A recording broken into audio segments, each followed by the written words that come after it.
Hello everyone and good morning to all of you. सभी को नमस्ते। पिछले लेक्चर्स में हमने डिटरमिनेंट्स का जो छोटा मोटा चीज होता है जैसे area under the curve, area कैसे निकालते हैं वो देख लिया था, और हमने कोलिनियरिटी का कंडीशंस वगैरह वो सारी चीजों को हमने कवर कर लिया। ठीक है, आज डिटरमिनेंट का एक बहुत इंपॉर्टेंट चीज पढ़ने वाले हैं जहां से सवाल आना तय है, एकदम बहुत आता ही रहता है। ठीक है, ऐसा नहीं बोल सकते कि नहीं आता, आता रहता है, किसी ना किसी के पेपर में जरूर आ जाएगा। That is system of equations. ठीक है, solution of system of equation. The name of the topic is solution of system of equations. ठीक है, अब इसमें देखो क्या होता है। सिस्टम ऑफ इक्वेशंस का मतलब है कि तुम्हारे पास दो या उससे ज्यादा इक्वेशन दिए रहेंगे, उन सभी इक्वेशंस को सॉल्व करने के लिए, उन सभी इक्वेशंस को सॉल्व करके कोई ऐसा x, y और z का वैल्यू पता करना है जो तीनों को एक साथ एक समय पे सेटिस्फाई करेगा। ठीक है, ये मतलब होता है। तो बेसिकली तुम्हें 11th या 12th क्लास में क्या पढ़ना है, system of equation of 2 variables और system of equation of 3 variables. ठीक है, तो उसको पढ़ने के लिए पहले मैं तुम्हें एक चीज समझा देता हूं। दो तरह का चीज होता है, एक होता है होमोजीनियस सिस्टम, ठीक है, और एक होता है नॉन होमोजीनियस सिस्टम। ठीक है, अब मैं बेसिकली 3 वेरिएबल का बात करता हूं क्योंकि 3 वेरिएबल तुम समझ जाओगे ना, तो 2 वेरिएबल तुम्हारे लिए बहुत ही आसान हो जाएगा, बहुत ही आसान। ठीक है, तो नॉन होमोजीनियस देखो क्या है कि मान लो तुम्हारे पास कोई वेरिएबल है, लेट सपोज करो कि कहां गया मेरा पेन, किधर चला गया, जैसे a1x plus b1y plus c1z is equals to d1, a2x plus b2y plus c2z equals to d2, a3x plus b3y plus c3z is equals to d3।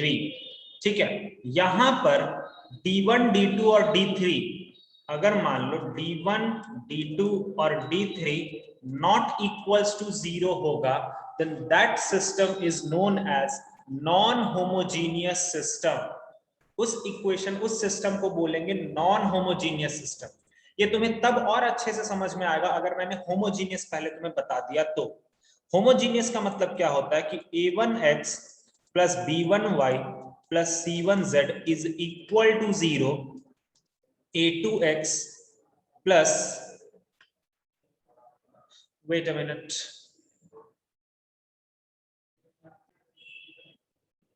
a2x plus b2y plus c2z is equal to 0 और a3x plus b3y plus c3z is equals to 0।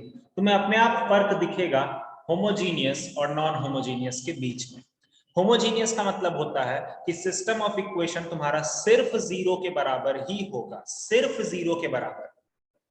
ठीक है, लेकिन non homogeneous का मतलब होता है कि system of equation 0 के अलावा किसी और नंबर के बराबर हो सकता है। ठीक है, यहां पर एक कंफ्यूजन होता है कि सर मान लीजिए अगर मैंने लिखा कोई एक इक्वेशन इज इक्वल टू 5, फिर कोई एक और इक्वेशन इज इक्वल टू 5, फिर कोई एक और इक्वेशन इज इक्वल टू 5, तो ये होमोजीनियस होगा या नॉन होमोजीनियस होगा? बोलो, ये किस कैटेगरी में आएगा? ये तुम्हारा नॉन होमोजीनियस होगा। ठीक है, ये मत देखना कि सेम हो रहा है, ऐसा कुछ नहीं यार।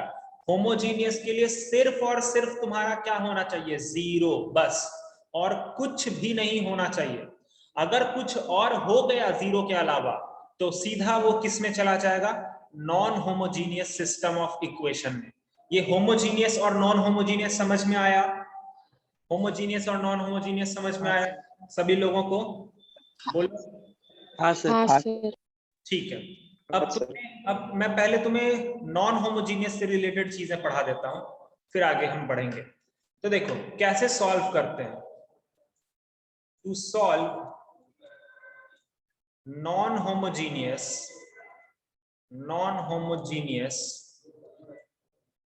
सिस्टम ऑफ इक्वेशन, ठीक है, इसको सॉल्व करने के लिए हम क्या यूज करते हैं। आई थिंक तुम लोगों ने पढ़ा होगा, मैंने देखा है कि तुम्हारे बोर्ड के सिलेबस में ये रहता है, that is known as Cramer's rule. याद है किसी को? क्रेमर्स रूल पता है? दिमाग में है किसी का क्रेमर्स रूल? डेल्टा एक्स नहीं। बाय एक्स ऐसा कुछ करते थे। हाँ चलो मैं दिखा देता हूँ। यहाँ पर देखो a1x plus b1y plus c1z is equal to d1। उसके बाद सर हाँ बोलो। जो आप लिख रहे हो लेट से दिखाई दे रहा है सारा, कुछ समझ में नहीं आ रहा। अच्छा क्या करे यार। हाँ सर।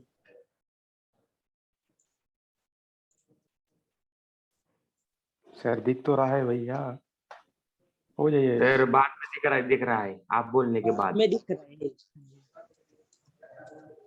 Equals to d3। अभी ठीक है? अभी ठीक है ना? अरे बोलो। हेलो। नहीं दिख रहा। नहीं दिख रहा है? वो हाँ सिर्फ सर। इस पूरे सिस्टम को सॉल्व करने के लिए हम लोग जो मेथड पढ़ते हैं that is known as Cramer's rule. Okay, अब क्रेमर्स रूल में क्या होता है ध्यान से समझो। क्रेमर्स रूल में 3 डिटरमिनेंट बनता है, सॉरी 4 डिटरमिनेंट बनता है। सबसे पहले मेन डिटरमिनेंट बनेगा। मेन डिटरमिनेंट मतलब उसको मैं डी बोलता हूं, बहुत जगह पे तुम डेल्टा वगैरह भी देखोगे, बट ठीक है उसको मैं डी बोलता हूं। तो डी क्या होता है? मेन कोफिशिएंट से बनने वाला डिटरमिनेंट। मेन कोफिशिएंट से बनने वाला डिटरमिनेंट को ही हम डी बोलते हैं, ठीक है। तो ये क्या होगा?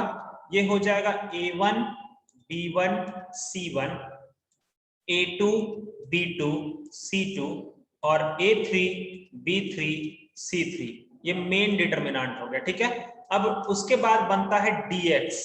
तो dx का मतलब क्या होता है कि इस मेन डिटरमिनेंट में x वाला जो कॉलम है, x वाला कॉलम कौन है? a1 a2 और a3। ये x वाले कॉलम के जगह पे तुम किसको ले आओगे? d1 d2 d3 को ले आओगे, ठीक है। बाकी सब वैसे ही रहेगा। तो ये हो जाएगा d1 d2 d3 और बाकी सब वैसे ही b1 b2 b3 c1 c2 c3, ये वैसे ही रहेगा, ठीक है। अच्छा उसके बाद dy वाला कैसे बनाएंगे बताओ तो? dy वाले में किसको रिप्लेस कर देंगे? बीच वाला कॉलम, है ना।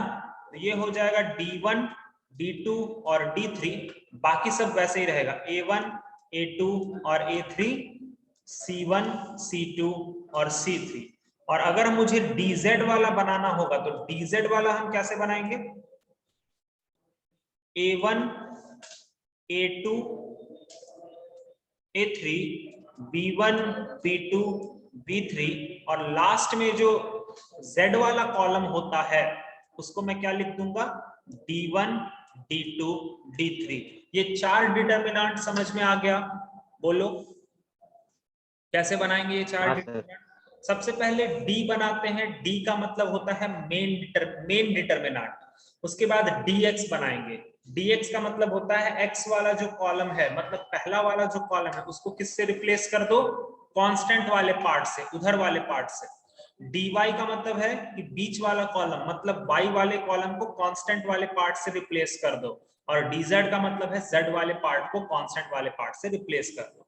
तो इतना करने के बाद अगर तुम्हें x का वैल्यू चाहिए तो वो क्या मिलता है? वो मिलता है dx by d। y का वैल्यू चाहिए तो वो क्या मिलता है? वो मिलता है dy by d। और z का वैल्यू चाहिए तो वो क्या मिलता है? वो मिलता है dz by d। समझ में आया? बोलो क्लियर है ये चीज? बोलो जल्दी। हाँ सर। हाँ सर। हाँ सर। पक्का?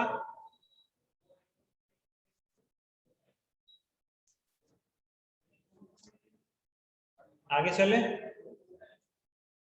ठीक है, तो ये हमारा क्रेमर्स रूल का था। अब इसी पर ना तुम्हें अभी जब तुम यहाँ पर आ गए हो ना, तुम्हें उतना कोई पूछेगा नहीं कि तुम वैल्यूज वगैरह फाइंड करो, वो सब तुम्हारे छोटे छोटे एग्जाम्स में ही होता है। द थिंग इज दैट जो चीजें यहाँ पर तुम्हें पढ़नी है, ठीक है, एक बार मैं होमोजीनियस के लिए भी थोड़ा सा बात कर लेता हूं। तो होमोजीनियस वाले केस में, होमोजीनियस वाले केस में भी तुम्हें यही काम करना पड़ेगा, ठीक है। तो होमोजीनियस वाले केस में तुम्हारा डी निकालना पड़ेगा, ठीक है। अच्छा, कोई बच्चा मुझे बता सकता है कि dx, dy और dz होमोजीनियस वाले केस में क्या हो जाएगा? होमोजीनियस वाले केस में वो तीनों डिटरमिनेंट क्या हो जाएगा? जीरो जीरो हो जाएगा। यस, क्यों? क्योंकि जीरो एक्स वाले कॉलम में 0 0 0 पुट कर दोगे, और अगर किसी भी कॉलम में सारे एलिमेंट 0 0 0 हो गए तब तो यार वो डेफिनेटली 0 हो जाएगा ना। तो होमोजीनियस के केस में dx, dy और dz तुम्हारा 0 हो जाएगा। वहां पर भी हम कैसे निकालते हैं? x, y और z इसी तरह से निकालते हैं, ठीक है। समझ गए? Got it? बोलो, ठीक है ना? हाँ सर। अब देखो, इसके अपार्ट जाकर के कुछ चीजें तुम्हें मैं बताता हूं।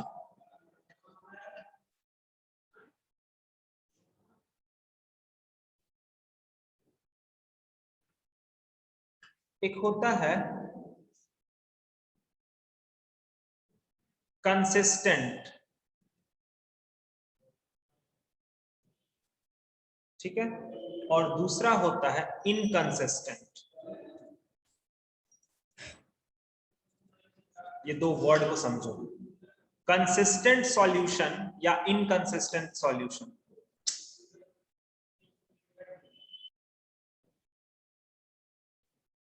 ओके, तो कंसिस्टेंट सिस्टम का क्या मतलब है? कंसिस्टेंट सॉल्यूशन बोलो या सिस्टम बोलो, जो भी बोलना बोलो, सब चलता है। तो कंसिस्टेंट सॉल्यूशन का क्या मतलब है कि system of equation has at least one solution. ये वर्ड ध्यान से, at least one solution. System of equation has at least one solution, कम से कम कुछ ना कुछ तो सॉल्यूशन होगा ही। ऐसा नहीं होगा कि उस सिस्टम ऑफ इक्वेशन का ऐसा कोई भी सॉल्यूशन नहीं आ रहा होगा, नहीं। कंसिस्टेंट सिस्टम का मतलब होता है कि कम से कम कुछ तो सॉल्यूशन होगा, एक सॉल्यूशन होगा या इनफाइनाइट सॉल्यूशन होगा। हम लोग यहाँ पर जो पढ़ने वाले हैं उसमें दो चीजें पढ़ते हैं, एक होता है यूनिक सॉल्यूशन। इस केस में आता है या तो ये यूनिक सॉल्यूशन हो जाएगा और या तो फिर इसमें इनफाइनाइट सॉल्यूशन हो जाएगा। मतलब यूनिक सॉल्यूशन का मतलब होता है कि सिर्फ एक मात्र एक सॉल्यूशन, और इनफाइनाइट सॉल्यूशन का मतलब है कि बहुत सारे पॉइंट्स उस बहुत सारे वैल्यूज उसको सेटिस्फाई करेंगे। ये मतलब होता है कंसिस्टेंट का। कंसिस्टेंट मतलब कुछ ना कुछ सॉल्यूशन निकल के आएगा तुम्हारा। इनकंसिस्टेंट का सीधा एक वर्ड में इसका मतलब समझ लो, एक वर्ड में इसका मतलब होता है नो सॉल्यूशन, बस सीधा मतलब। इनकंसिस्टेंट का मतलब होता है नो सॉल्यूशन, एकदम क्लियर कट बात, ठीक है। कोई भी सिस्टम अगर तुम्हारा इनकंसिस्टेंट है मतलब समझ लेना कि उसके पास कोई भी एक्स वाई जेड की वैल्यू मौजूद नहीं है जो वो तीनों सिस्टम को सेटिस्फाई करेगी। कंसिस्टेंट का मतलब होता है कि कुछ ना कुछ सॉल्यूशन होगा जो उस तीनों सिस्टम को सेटिस्फाई करेगी। अब वो एक सॉल्यूशन भी हो सकता है या फिर अनंत सॉल्यूशन भी हो सकता है, ठीक है। और आई थिंक मुझे ऐसा क्यों लग रहा है ये सब वर्ड्स तुमने पढ़ा है ना यार, ये सारे वर्ड्स तुमने पढ़े हैं ना?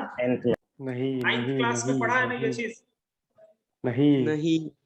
अबे 9th क्लास में नहीं पढ़ा है? क्रैमर्स नहीं। रूल पढ़ा है लेकिन ये नहीं क्रेमर्स पढ़ा। रूल नहीं भाई, 9th क्लास में बात कर रहा हूँ। Straight line, parallel line, coincident line, parallel line. हाँ वही सब का तो कंडीशन है ये सब। चलो ठीक है, फिर से मैं अभी बता रहा हूं, अब आगे बढ़ते हैं। तो हमने यहाँ पर कंसिस्टेंट और इनकंसिस्टेंट सिस्टम को देख लिया, ठीक है। अब थोड़ा सा बाइफर्केशन से मैं सिखा देता हूं कि कैसे तुम नॉन होमोजीनियस में पता लगा पाओगे कि वो सिस्टम तुम्हारा कंसिस्टेंट है या इनकंसिस्टेंट है, ठीक है, और कितने सॉल्यूशंस होंगे, ठीक है। तो यहां से समझो, नॉन होमोजीनियस, नॉन होमोजीनियस हमारे पास इक्वेशन है। इसमें देखो दो तरह का हो सकता है। दो तरह का कैसा हो सकता है, या तो ये नॉन होमोजीनियस सिस्टम तुम्हारा कंसिस्टेंट हो जाए, या तो नॉन होमोजीनियस तुम्हारा इनकंसिस्टेंट हो जाए। ठीक है सर, कोई दिक्कत नहीं, एकदम सही है। कंसिस्टेंट के केस में ना दो और केस इसमें बनते हैं। एक होता है यूनिक सॉल्यूशन और एक होता है इनफाइनाइट सॉल्यूशन। इनफाइनाइट सॉल्यूशन और इनकंसिस्टेंट का सीधा मतलब मैंने पहले ही बोल रखा है, नो सॉल्यूशन। अब ये सारी चीजों के लिए कंडीशन कैसे कैसे निकालते हैं वो देखो। यूनिक सॉल्यूशन का कंडीशन होता है कि d should not be equals to 0 and d1 should d1 d2 d3 should not be equals to 0। मतलब कोई भी डिटरमिनेंट तुम्हारा शून्य के बराबर नहीं होना चाहिए। ठीक है, ओके, समझ में आया? यूनिक सॉल्यूशन में समझ में आया? हाँ सर। हाँ सर। एक मिनट सर। रुको रुको रुको रुको, एक मिनट रुको। ये नीचे में जो d1 d2 d3 है ना, उसको थोड़ा सा चेंज कर लो, वो बस हटा दो। वो सिस्टम जरूरी नहीं है कि वो रहेगा, अगर रहता भी ठीक है, नहीं भी रहता तो भी ठीक है, उसका कोई जरूरी उसमें वैसा कोई बात नहीं है। नीचे वाला बस पार्ट को हटा सकते हो।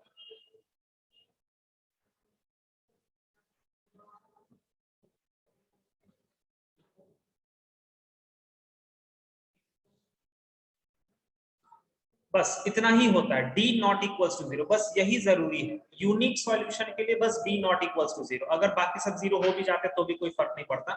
ठीक है, वो मैं तुम्हें दिखाऊंगा अभी। d not equals to 0 unique solution के लिए, d not equals to 0 unique solution के लिए, d not equals to 0। Infinite solution के लिए क्या होता है? इनफाइनाइट सॉल्यूशन के लिए तुम्हारा सारा चीज 0 होना चाहिए, मतलब d भी 0 होना चाहिए,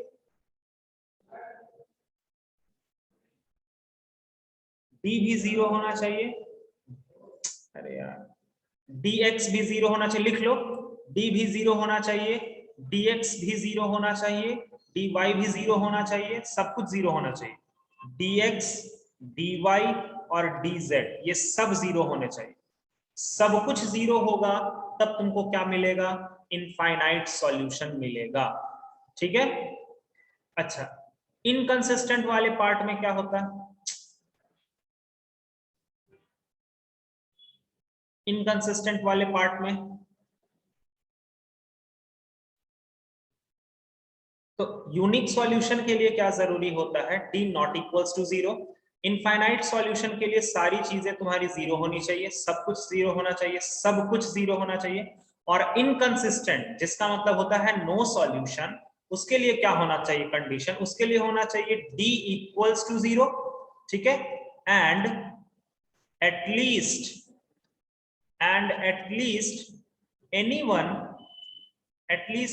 one of dx dy dz not equal to 0। कोई भी एक तुम्हारा नॉट इक्वल टू 0 होना चाहिए। ठीक है, ओके, तो नॉन होमोजीनियस के केस में हमारा ये चीज बनता है, ये पूरा चार्ट बनता है। अब सर दिमाग खराब हो जाएगा कि इतना सारा चीज को याद रखना पड़ेगा क्या? नहीं, इतना सारा चीज को तुम्हें याद नहीं रखना पड़ेगा। मैं एक तरीका बताता हूं, एक एल्गोरिदम बताता हूं, जिसके कारण तुम्हें ये सारी चीजें आसान लगने लगेंगी। अभी तो मैंने ये पूरा कंडीशन जो फॉर्मेलिटी था वो मैंने लिखवा दिया। ठीक है, ये फॉर्मेलिटी था, मैंने इसको लिखवा दिया, इसको लिख लो। अब मैं तुम्हें एक एल्गोरिदम बताता हूं कि कैसे क्या तुम सारी चीजों को दिमाग में रखोगे। ठीक है, सब चीज एक ही बार में दिमाग में आ जाएगा, बस मुझे वो बता देने दो पहले एक बार। इसको बस फॉर्मेलिटी के लिए लिख के रख लो। यही सारी चीजों का यूज हम अब करेंगे, बट वो तुम दिमाग में तुरंत ले आओगे। देखो, अगर तुम्हें कोई भी क्वेश्चन दिया रहता है तो तुम सबसे पहले क्वेश्चन में क्या करोगे? मेन डिटरमिनेंट का वैल्यू निकालोगे। अगर मान लो तुम्हें क्वेश्चन दिया रहेगा कुछ भी, तो तुम सबसे पहले क्या निकालोगे? मेन डिटरमिनेंट का वैल्यू। ठीक है, अब आगे देखना कैसे कैसे फ्लो चार्ट तुम खुद ही बनाते जाओगे। अगर मेन डिटरमिनेंट का वैल्यू 0 नहीं हुआ और अगर मेन डिटर्मिनेंट का वैल्यू 0 हुआ, दो केस ही बस बनेगा, main determinant not equal to 0 और मेन डिटर्मिनेंट इक्वल टू 0। अगर तुम्हारा main determinant not equal to 0 हुआ तो ये तुरंत क्या मिल जाता है, यूनिक सॉल्यूशन। यहां से तुम्हारा क्या मिलता है, यूनिक सॉल्यूशन। ठीक है, समझ में आया। अब अगर तुम्हारा मेन डिटर्मिनेंट इक्वल टू 0 होगा तो वहां से फिर दो पार्ट ओपन होता है। ठीक है, एक पार्ट में अगर dx, dy और dz ये सारी चीजें 0 होते चली गई, जैसे मान लो तुम्हारा d इक्वल्स टू 0 हो गया ना, तो तुम क्या चेक करोगे, dx चेक करो, वो भी 0 आ गया, dy चेक करो, वो भी 0 आ गया, dz चेक करो, वो भी 0 आ गया। तो तुम तुरंत देख लेना कि सारे डिटर्मिनेंट तुम्हारे अगर 0 हो गए तो वो तुमको क्या दे देगा, इनफाइनाइट सॉल्यूशन दे देगा, वो तुमको क्या दे देगा। ठीक है, अब चलो मान लो तुमने मेन डिटर्मिनेंट सॉल्व करा, वो 0 आ गया, फिर आगे बढ़ो, dx निकालो, चलो ठीक है 0 आ गया, dy निकालो, चलो ठीक है वो भी 0 आ गया, dz निकालो, सर वो 0 नहीं आया, तो वो तुरंत किसमें चला जाएगा, इनफाइनाइट, सॉरी नो सॉल्यूशन वाले केस में। ठीक है, तो अगर मान लो तुमने ऐसा निकाला और यहां पर लास्ट में पता चलता है कि at least any one of dx, dy और dz नॉट इक्वल टू 0, तो ये सीधा किधर चला जाएगा, नो सॉल्यूशन के केस में, ये चला जाएगा नो सॉल्यूशन।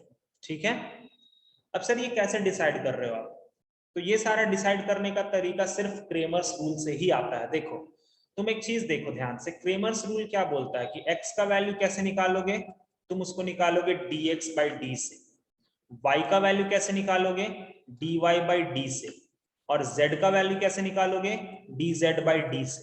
ठीक है, अब सबसे पहले तो तुम ये डिसाइड करो कि अगर तुम्हारा x, y और z वैल्यू अगर अच्छा खासा चाहिए, अगर तुमको x, y, z का वैल्यू अगर अच्छा खासा चाहिए तो उसके लिए सबसे जरूरी चीज क्या है, डिनोमिनेटर तुम्हारा 0 ना हो। सोचो, पहले तो यही होगा ना, सोच पा रहे हो ये चीज को, अरे अगर तुम्हारा डिनोमिनेटर ही 0 हो गया तब तो लफड़ा हो जाएगा ना सब चीज का, समझ रहे हो बात को, बोलो। हाँ सर। हाँ सर, तो हाँ। हाँ सर। यहाँ पर सबसे जरूरी बात सबसे पहले तो होता है कि सर हमें डिनोमिनेटर मतलब d जो नीचे में लिखा हुआ है d should not be equals to 0। अगर d इक्वल्स टू 0 नहीं होगा और ऊपर में कुछ भी बनता रहे मुझे फर्क नहीं पड़ता, मान लो तुमने सॉल्व किया और d का वैल्यू 5 आ गया, और मान लो dx का कुछ वैल्यू आ गया, dy का कुछ वैल्यू आ गया, dz का कुछ वैल्यू आ गया, तो भी तुम्हारा एक आंसर आएगा ही आएगा। ठीक है, और अगर मान लो तुम्हारा dx भी 0 हो गया, dy भी 0 हो गया, dz भी 0 हो गया, तो भी तुम्हारा एक आंसर आएगा। कैसे, 0 0 0, क्यों, क्योंकि d तुम्हारा अच्छा खासा वैल्यू निकला हुआ है। ठीक है, तो d अगर तुमसे कोई पूछता है कि what is the condition for the system of equation to be consistent या फिर to have a unique solution, unique solution का क्या कंडीशन होगा, तो तुम सीधा करोगे कि सर यूनिक सॉल्यूशन के लिए d का वैल्यू नॉट इक्वल टू 0 होना चाहिए, यूनिक सॉल्यूशन के लिए। आए बात समझ में, यूनिक सॉल्यूशन के लिए d का वैल्यू नॉट इक्वल टू 0 होना चाहिए। आ गया समझ में बात, बोलो, क्लियर है। हाँ सर। ठीक हाँ है, सर। अब देखो उसके बाद इनफाइनाइट सॉल्यूशन वाले को कैसे दिमाग में रखेंगे। मान लो तुमने d निकाला, वो 0 आ गया, फिर तुमने dx निकाला, वो भी 0 आ गया, dy निकाला, वो भी 0 आ गया, और dz निकाला, वो भी 0 आ गया, सब कुछ 0 आ गया। तो जरा बताओ x का वैल्यू तुम क्या लिखते हो यार, dx by d लिखते हो ना, तो dx मतलब 0 by 0। अरे सर 0 by 0 को अगर ये अभी खड़ा खड़ा है ना, अगर हम इसको मतलब सोने पर मजबूर कर दे तो ये ऐसे ऐसे दिखेगा ना, तो ये थोड़ा इंफिनिटी टाइप का नहीं दिख रहा, अगर हम दोनों 0 को करीब ले आएंगे तो इंफिनिटी नहीं दिखेगा। तो यहां से तुम दिमाग में रख सकते हो कि 0 0 अगर है तो ये मतलब है कि इनफाइनाइट सॉल्यूशन होगा। ठीक है, ये दिमाग में बस रखने का तरीका है। Okay, dx equals to dy equals to dz, और ये इनफाइनाइट सॉल्यूशन तुम्हें देता है। ठीक है, ऐसा क्यों होता है, उसके पीछे क्वेश्चन आएगा ना, तो तुम उस क्वेश्चन में अपने आप फील करोगे कि जिस क्वेश्चन में भी इनफाइनाइट सॉल्यूशन रहेगा ना, तुम खुद ही फील करोगे कि उसमें इक्वेशंस जो होंगे वो लगभग सिमिलर होंगे या फिर पैरेलल लाइंस होंगे, ये तुम खुद उसमें फील करोगे। ठीक है, तुम देखना, अगर तुम्हें कोई भी ऐसा इनफाइनाइट सॉल्यूशन का केस दिखेगा ना, तो तुम खुद ही समझ जाओगे कि तुम्हारा जो सिस्टम ऑफ इक्वेशन है ना, वो तीनों सिस्टम ऑफ इक्वेशन सेम ही है, अगर तुम किसी कॉमन वैल्यू को बाहर निकाल देते हो तो। ठीक है, देखना ये एकदम ये चीज फील आता है इनफाइनाइट सॉल्यूशन में, एकदम ये फील आता है ना कि यार ये तो बेकार सा इतना 3 इक्वेशन दिया हुआ था, ये तीनों तो एक ही इक्वेशन लिखा हुआ अगर देखा जाए तो। ठीक है, वो तुम देखना, वो जरूर वहां पर आप दिखता है। और उसके बाद होता है नो सॉल्यूशन। तो नो सॉल्यूशन का मतलब होता है पैरेलल लाइंस का होना। ठीक है, पैरेलल लाइंस का होना, कोई भी दो सिस्टम ऑफ इक्वेशन पैरेलल हो जाएंगे। समझ में आया ये चीज? समझ में आया? बोलो। तो इसको थोड़ा सा दिमाग में रखना यार, ठीक है, ये बहुत जरूरी चीज है, खास करके वो यूनिक सॉल्यूशन वाला। कभी कभी तो ठीक है, ये अभी मैं क्वेश्चन दूंगा ना, टेंशन मत, क्वेश्चन दूंगा तो और क्लियर हो जाएगा। डी नॉट इक्वल्स टू 0 के लिए यूनिक सॉल्यूशन, इनफाइनाइट सॉल्यूशन के लिए सभी चीजें 0 होनी चाहिए, और नो सॉल्यूशन के लिए कम से कम कोई एक तुम्हारा नॉन जीरो होना चाहिए। एल्गोरिदम मैं फिर से समझा देता हूं, तुम्हें कोई भी क्वेश्चन दिया जाएगा, ठीक है, तुम सबसे पहले मेन डिटर्मिनेंट निकालना।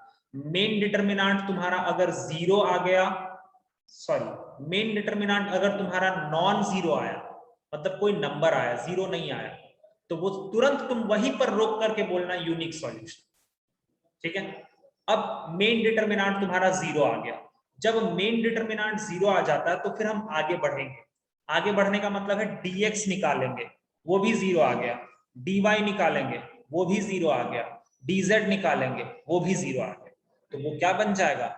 इनफाइनाइट सॉल्यूशन का केस बन जाएगा। और फिर उसके बाद दूसरा ये भी पॉसिबिलिटी हो सकता है कि dx निकाला, 0 नहीं आया, बस रोक दो, वहीं रोक दो, आगे निकालने की जरूरत ही नहीं है।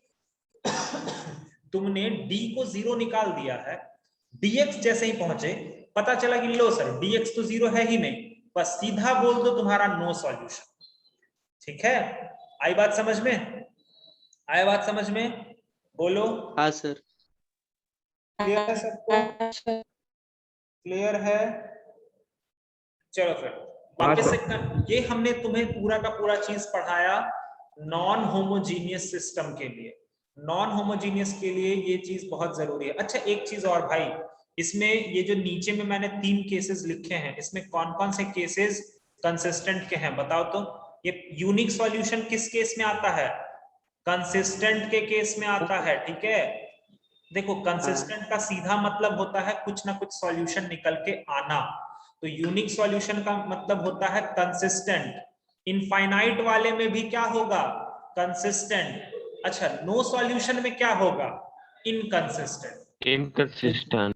ठीक है, यही बात है। तो तुम्हें कंसिस्टेंट और इनकंसिस्टेंट उतना ज्यादा नहीं पूछता है, बट ठीक है, यूनिक सॉल्यूशन, इनफाइनाइट सॉल्यूशन और नो सॉल्यूशन को दिमाग में रखो बस। ओके, चलो फिर वापस से कनेक्ट करते हैं जल्दी से, फिर आगे सीखते हैं।